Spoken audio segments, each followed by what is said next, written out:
Welcome to Module 2. I can't wait for you to dive into our second discussion on leadership. In this module, we will be hearing from Tom Ruth, President and CEO of the Edmonton International Airport. He is fantastic. Prior to his appointment at EIA, Tom acted as the President and CEO of the Halifax International Airport. From 2004 to 2007, he was President of Canadian North Airlines, a 100% Indigenous owned airline. During his incumbency, he had 3 record years of revenue and profit growth while diversifying operations. Tom spent the first half of his career working in progressively more responsible roles in Los Angeles, Boston, Houston, and Washington, D.C. He moved to Canada in 1994, where he began working with Livingston International, a Canadian-based logistics freight forwarding brokerage company. During his last 5 years at Livingston, amongst other feats, they more than tripled profits. This guy's good. In this module, Tom shares stories from the different situations that he encountered as a leader and how he worked to solve the problems. Let's dive in and listen to Tom's lessons that he's learned and he's going to share with us. As a reminder, just find that quiet place and just be present and hear Tom's words and just really think about how you can insert them into your own life and in your own leadership. What I want to do is take you through a little bit of my career and leadership lessons that I have learned from my bosses, the good and the bad, and just what that's meant to me, and just different experiences, just in the hopes that it resonates with some of your experiences, because I truly believe that as we grow as managers, we learn a lot from our own experiences. So I'm going to do that, and I'm going to talk a little bit about strategy and how important strategy is, and then a few career thoughts. And I know that Kendra is going to be my timekeeper, because if I talk too long in one area, we'll go to something else. And so I'm really looking forward to it. I thought I'd start by talking about. I'm going to go way back to when I was in high school, and I had a job. And the first 5 minutes of this or so, it'll read a little bit like a speech, but I want to make sure I get it right, and then I'm going to just more talk to you. So the first job I ever had was at a fast food place, and that was when I was about 16. And then I started working at a restaurant when I was 17 for a couple of years. And I think that we would all agree that our first jobs leave a lasting impression on us. In order to survive in the fast food business, you need to quickly learn 3 things: customer service, teamwork, and prioritization. And it's really like running an orchestra for food. If you get it wrong, everyone knows quickly. Orders get backed up, food arrives cold, people question why another table got their appetizer before you did. Plus, you're dealing with one of the most basic needs in humankind, which is a person's need for food. You're totally dependent on each other as workers. If the dishwasher doesn't keep cleaning and recycling dishes, pots and pans, then the later shift and customers don't have clean cutlery. The chef needs to cook great food. After all, you're going to a restaurant because you want food that's better than when you're at home. If someone doesn't come into work, then someone else just fills in. So it requires tremendous teamwork. And these firsthand skills of customer service, prioritization, and teamwork have stayed with me my entire 4 decades since then, 4+ decades since then. So I always think about that when I'm dealing with frontline people, is I go back to those days and think about the challenges and how we work together. And then after university, I became a naval officer, and I was deployed to the middle of the Pacific Ocean on an island of Guam. And I was assigned at the age of 23 a duty of air detachment officer. Really big responsibility. We had 100 troops that I was responsible for at that age out in the Pacific, and including the responsibility for moving 20 plane loads of people within 48 hours anywhere in the Pacific.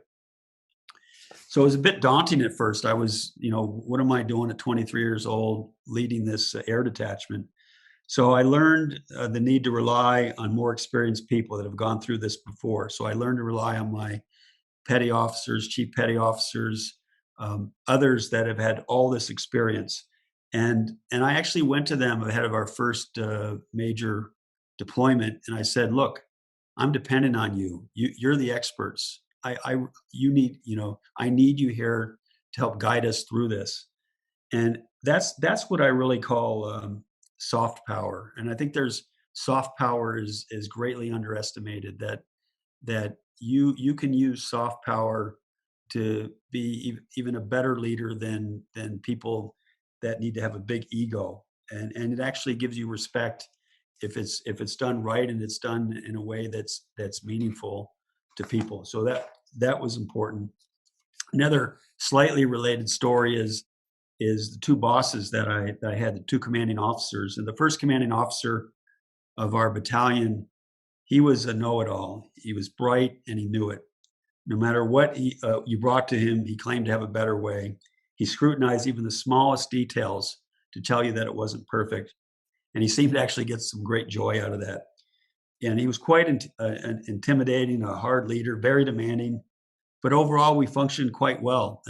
We were just on edge a lot, but we functioned quite well. We were probably in the middle to upper part of the pack in terms of our battalions, but we never really we never really got an award for anything or a battle E efficiency or anything. We were just really good at what we did.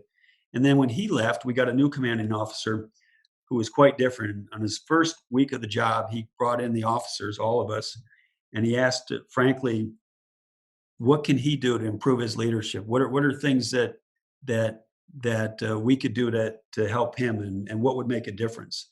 Well, that really threw us for a loop. That he was actually asking for our input, and he was vulnerable enough to say that he didn't have all the answers. And anyway, it became clear over time that he trusted us, and he delegated way more to us than his predecessor.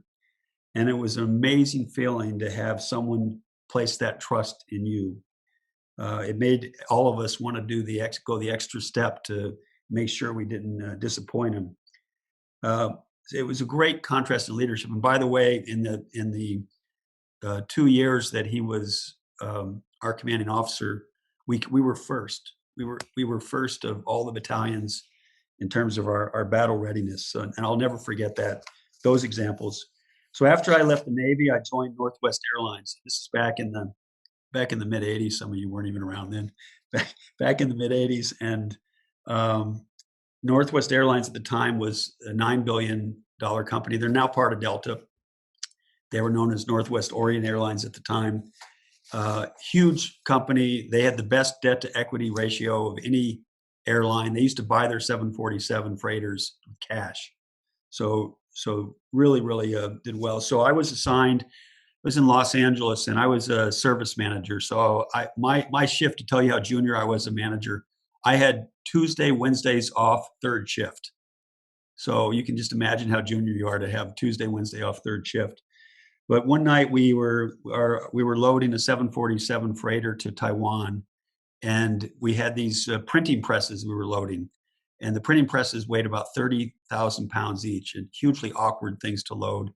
And the if you've been on a 747 freighter, it's quite awkward. You're loading things on a plane, and there's actually tires and wheels that are moving this heavy equipment around inside the plane.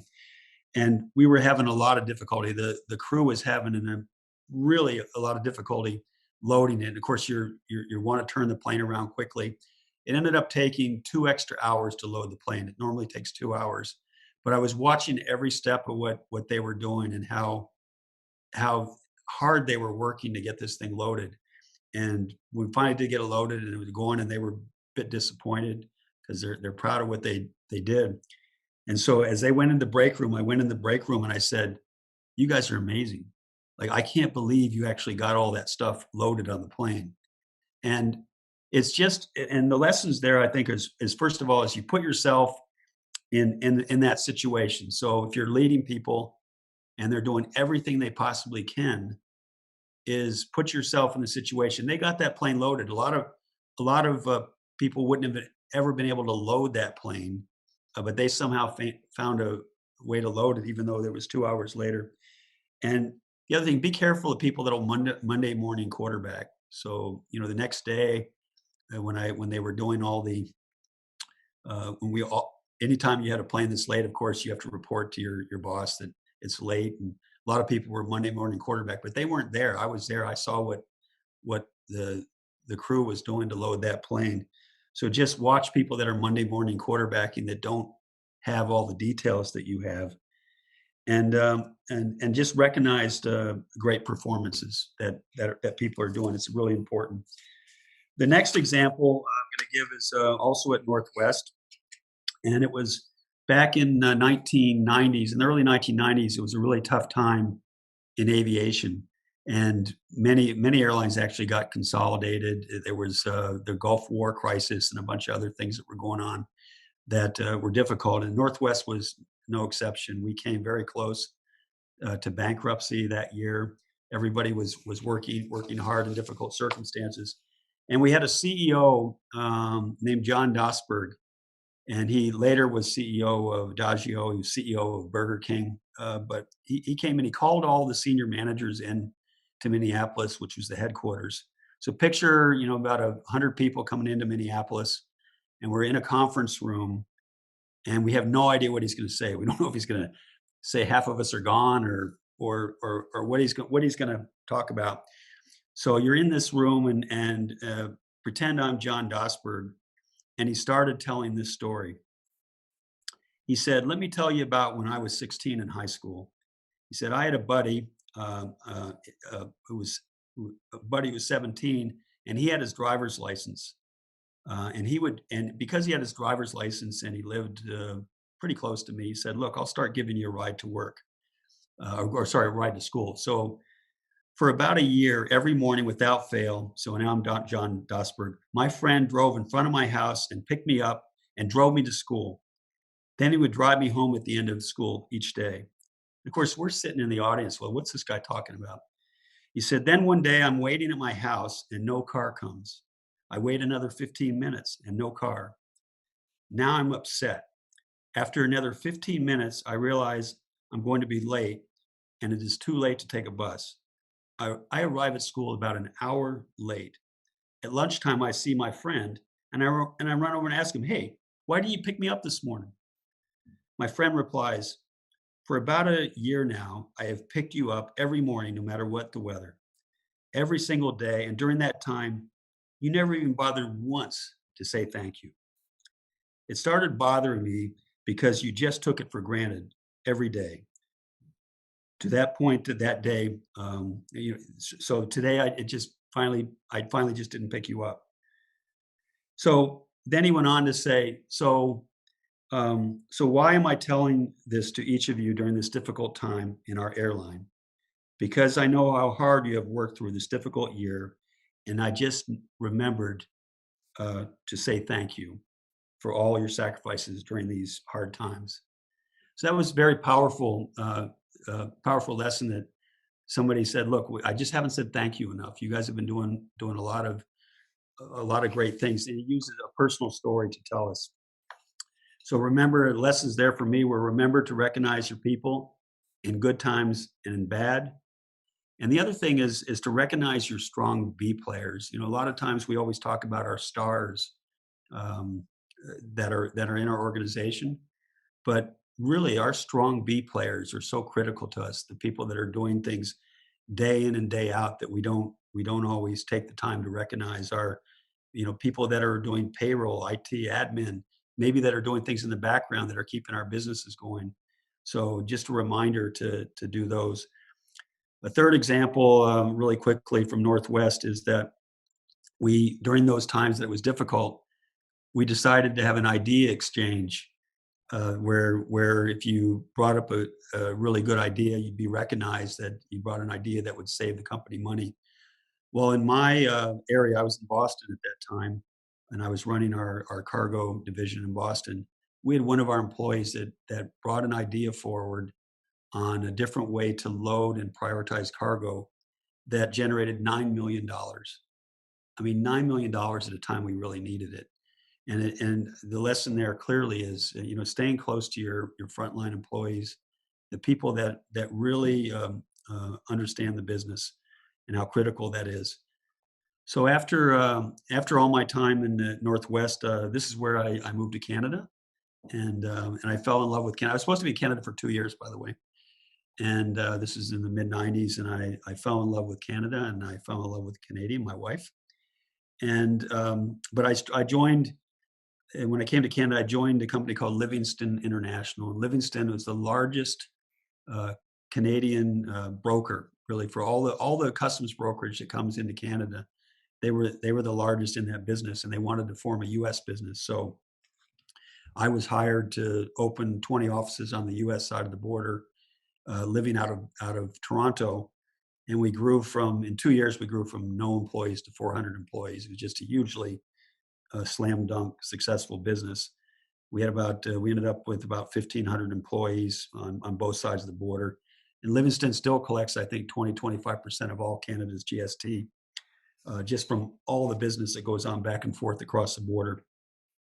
So we had several challenges at the time. One was managing explosive growth in the U.S. business and assimilating our U.S. employees into the Canadian parent company. That was new. It was a new thing. It was a new business, and it was really important to leverage both sides of the border to improve our overall company business. We also acquired a Quebec-based company back in probably about 3 years after I was on board.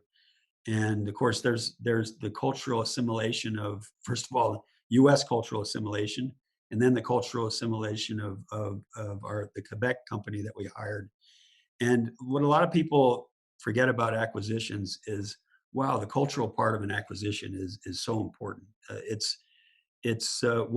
While a lot of people are crunching the numbers on why these firms should come together, what really is going to make it happen is the culture. So one of the things we did, which I thought was awesome, is we made sure that when the Quebec company came on board, that a lot of their really strong people were put in very prominent positions in the company.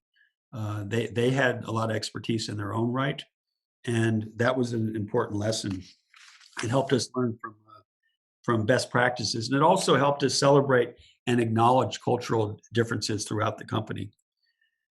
Uh, we had a board member at Livingston. I'll never forget. He had two important sayings that I've never forgotten. His name was David Culver, and he used to be CEO of Alcan, so very very large company. And I remember one year we were doing something, and it was a side business, and we were putting a lot of time and energy into it. And he just said this one sentence. He said, "Don't ever forget what gets you to the dance." So don't ever forget your core business. Don't get so excited about something that's a side business that you forget about your core business and where you're generating most of your revenues from. And I thought that was really important. Another time, about 2 years later, in 2000, we had a really good year. So we went at our December board meeting, and all of us in the executive team, we were very smug, and just talking about what a great year we had and how we knocked it out of the park. And David went to us and he said, "Beware the great equalizer," because he could just tell we were a little proud. He said, "Beware the great equalizer." And it wasn't but several months later that 911 happened and completely upturned our business, which it ended up being fine. But I've never forgot those words, that beware the great equalizer. So now I'm taking you through my whole career here, but at Canadian North, from 2004 to 2007, 100% Aboriginal-owned airline. And I know that Kendra talked about my background a bit, but I want to talk about mistakes. Like one of the things one mistake and one good story. One thing that was a mistake was we had 737 jets, old 737 jets. They still have them. They're really important for the North. You actually need those older jets to be able to go on those gravel runways. And I decided that we needed to have a more efficient jet to go along with those jets. So, myself and the executive team, so we bought an F-150 jet, and at the time, a jet from the 1990s, uh, much more modern than our 737s. And if you looked at the analytic numbers, analytical numbers, they looked awesome. They were so much more efficient than a 737. And so we got our board to approve buying a couple F-150s. And guess what? They were you couldn't load near as much cargo in those planes. It couldn't go in some of the northern places that we wanted the plane to go. So although it looked great on paper, it really didn't fit us, and it also meant that we had to maintain a different type of an aircraft, which wasn't nearly as efficient. So again, don't lessons for me from that were, don't just look at the analytics.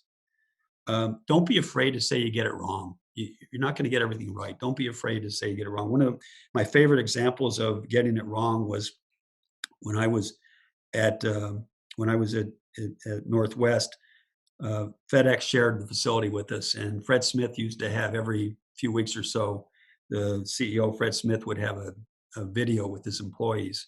And back in the mid '80s, he had this great idea. Fax machines were just coming out, and he was going to put a fax machine in all the big cities around the world. And rather than having just overnight delivery, you could actually fax something to the downtown, and you could have it delivered to your downtown office, the papers, in less than 2 hours. And they spent $1 billion on this before 2 years later, everybody had a fax machine. You didn't need to go have fax copies made from somebody else. And he went on TV and he told his employees that he made a big mistake. And that's powerful to be able to own up that you make big mistakes.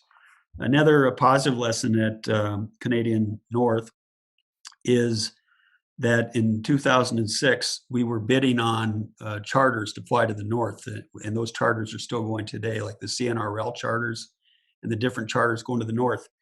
And everybody was bidding on it. Air Canada was bidding on it. WestJet was bidding on it. Every airline was bidding on this profitable segment. And Canadian North ended up getting this business. And I remember why we got this business, and an important strategic lesson as well is we really took the time to understand what the pain was that the customers were trying to alleviate. Although the bid was about what your price was to fly from Edmonton and Calgary to the sites in the north, that's what the bid was about. The problem that the customers had is they were trying to get workers from all over Canada to a job site in the north in a timely manner. And so we completely changed our bid. We said, why don't we just alleviate that for you? We will actually contact the workers. You just want the workers on site, and you don't want to deal with all the logistics of getting the workers on site. So we completely revamped our bid and took care of all the logistics of ensuring that the workers were on site at all these camps when they needed to be on site. And that business is still very profitable, I believe, today. But it was an important lesson for us. The lesson there was, first of all, be confident in your company capabilities, but secondly, really get to know your customers and what they're dealing with. I'm almost done here with this part of it. I want to talk just a bit about OceanX and then go to strategy for about 5 minutes. OceanX in Montreal, I was only there for a short time and then we were acquired. But one of the things I did in that short time was we had these 600-foot ships that were going from Montreal to Newfoundland and Halifax and back. And so early on in my tenure, I actually got on the ships with the employees and actually went on the ships across the St. Lawrence and into the ocean. And I learned so much from that. And it's just an example about how important management by walking around is. I'm a firm believer in that. What your frontline employees tell you when you're walking around, they're going to tell you things that you're going to look and say, oh my God, if that's happening, what this employee is telling me, that's happening in my whole business. And so it's really important to stay connected to the frontline employees in that area. I wanted to quickly shift to strategy. I can get this up and running. So bear with me here. Well, maybe I'll just, in the interest of time, I won't go through all the strategy documents. But what I will say that strategy is so important to companies. And I'm a firm believer that you have to have a good strategy. About 68% of companies that have strategies don't really effectively implement the strategy that they have. The things that are important to me in strategy, both especially in Halifax and at Edmonton International Airport, is really it's a process. You need to engage employees and stakeholders up front. Revisit the SWOT each year. The SWOT, which is the strengths, weaknesses, opportunities, and threats. Do a strategic canvas. I think it's really important to do a strategic canvas. By that is look at your factors of competition. Whatever business you're in, you'll have 5 or 6, maybe 10 factors of competition, and rate yourself on those factors of competition, maybe from 1 to 10. What do you think is important? So if you pick your business, but rate your factors of competition, and then pick your competitors and just give them a rating on their factors of competition. And when you do that, it's a very simple exercise. It probably takes a couple hours. But when you do that, what comes out of there, you'll find your differentiators and you'll find their differentiators. And that will help you in your own business differentiate what you're doing. So in Halifax, as an example, at Halifax Airport, we wanted to be the best at customer service. So we knew that was an important differentiator. And in fact, we ended up having global customer service awards for 7 straight years, #1 in the world in our category. The only other airport that did that was Incheon Airport in Korea. And that was when we did our factors of competition, we realized how important customer service was to us. And at EIA, a couple of our factors of differentiation are, one is our airport city is all. We've had 25 new developments in the last 5 years that give us all kinds of opportunities to interact with passengers and other people that are coming to the airport, creates all kinds of jobs. And the other that we're spending more time on now is innovation. What are we doing to really innovate? Our latest strategy is called innovation expansion, and there's all kinds of elements around that. But differentiating yourself in your business is really critical. And I thought I'd close for the next 3 or 4 minutes, just in my mind, because I'm an old guy now and I've been in business for about 40 years, is just give you some career thoughts, at least from my perspective, for what it's worth. One is don't stay long term in a job that doesn't inspire you. Just don't do it. Like the only exception to that would be if there's other things that are really important to you that are bigger than that, and that's true in some cases, that you stay in a job because there's other meaningful, really important things that you're doing, and the job is just an element that allows you to do that. But for the most part, if the job doesn't inspire you, it's time to look for something else, either internally or somewhere else. Another thing that I don't think people do enough is, before your annual review time, tell your boss what you've accomplished in the past year, and write it down, and just do it in a way that says, even if they don't ask for it, sometimes they don't. I ask for it from my employees, but just say, look, I just wanted to let you know, here's the things I'm pretty proud of that I've accomplished, or that myself and my team have accomplished in the last year. Because your boss doesn't know everything. I used to think that early in my career, that my boss really remembered all the great things that I did, but your boss is busy doing all kinds of other things. So you take the time to let them know what you and your team have accomplished. I think it's always good to update your resume when you can, even if you're happy in your job, because sometimes something amazing comes up, and it's good to have that updated. And I'm a big believer in the STAR method, which is, when you're doing your resume, is STAR stands for situation. That's the ST part. Action and result and it really helps with interviews too. Give a situation, tell what your action was, and what was the result. And if you do that, it makes everything else simple. And you'll find that if you're in an interview, everybody's going to nod their head, because you've nailed what they want to hear. Keep a really strong network. So all the people that you're in contact with, and especially once in a while, go back to them. Even when you don't need anything, just go back and say, hey, how are you doing? Or, I just wanted to update you on how my career's going. Or just stay in touch with those people that you know, number one, that can give you good advice, but sometime you may need them for something to help you with networking for something important or being your reference. So I think that's important. Don't hesitate to volunteer for projects and training. I think a lot of times if your company has a project that they're doing and you think, oh my God, I'm swamped, I'm not going to be able to do it. If it's a really cool project, and especially if it's interdepartmental or you're going to be involved in different areas, you always get more visibility from that. So if there's some way that you can find to do that or to do training, that's always been a help. Um, don't be intimidated by elevated roles.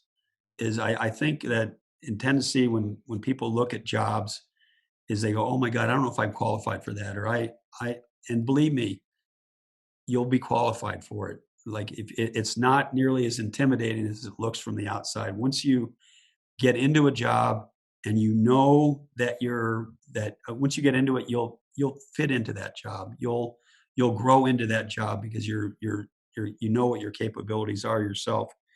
I think that's really important. As best you can, find a balance in your job and personal life whenever and wherever you can. It's not always easy, but it's really important. I think it's really healthy long term to find the balance where you can between your home life and your job life. Learn from your subordinates. I think that's really important. We always talk about learning, and most of my examples, frankly, were learning from bosses, although I did have a couple examples of learning from subordinates. The people that work for you can teach you a lot. So I think it's important to learn from them.